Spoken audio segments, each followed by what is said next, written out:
అస్సలాముఅలైకుం వరహమతుల్లాహి వబరకాత్ ఔజుబిల్లాహి మినశ్శైతానిర్రజీం బిస్మిల్లాహిర్రహమానిర్రహీం శాపగ్రస్తుడైన సైతాన్ బారి నుంచి సృష్టికర్త అయిన అల్లాహ్ రక్షణ అల్లాహ్ సహాయాన్ని రక్షణ వేడుకుంటూ ఉన్నాను. ఆమెన్. అల్లాహ్ ప్రవక్త ముహమ్మద్ వసల్లం గారిపైన శాంతి సౌఖ్యాలు కురిపించండి వల్ల ఆమెన్. ఖురాన్లోని 38వ సూర సాద్ సూర అవతరణ మక్కాలో ఆయతులు 88. అపార కరుణామయుడు పరమ కృపాశీలుడైన అల్లా పేరుతో ప్రారంభం. మొదటి వాక్యం నుంచి అరబ్బీలో ఉన్న సూరాని తెలుగులో దాని యొక్క అర్థం ఉన్నట్లుగా.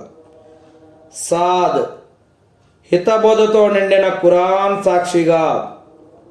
అసలు ఈ తిరస్కారులు అహంకారానికి మొండితనానికి లోనై ఉన్నారు.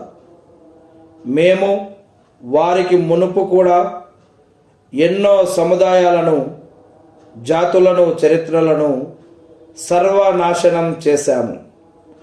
మరి వారు ఆఖరి క్షణాలలో కేకలు పెట్టారు, కానీ అది వారు తప్పించుకునే సమయం కాదు కదా. తమ వద్దకు హెచ్చరించేవాడు ఒకడు స్వయంగా తమలో నుంచే వచ్చాడే అని వారు ఆశ్చర్యపోయారు.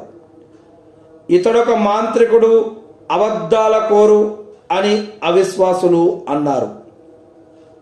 వారింకా ఇలా అన్నారు, ఏమిటి, ఇతగాడు ఇంతమంది దేవుళ్ళను ఒకే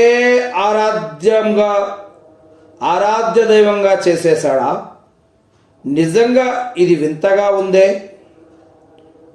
వారి నాయక మన్యులు ఈ విధంగా చెబుతూ వెళ్ళిపోయారు. పదండ్రా, మీరు మీ దేవుళ్ళ పైనే గట్టిగా నిలబడండి. నిశ్చయంగా ఈ మాటలో మీకు వ్యతిరేకంగా ఏదో మర్మం ఉంది. ఈ విషయాన్ని మేము వెనుకటి ధర్మంలో కూడా వినలేదు.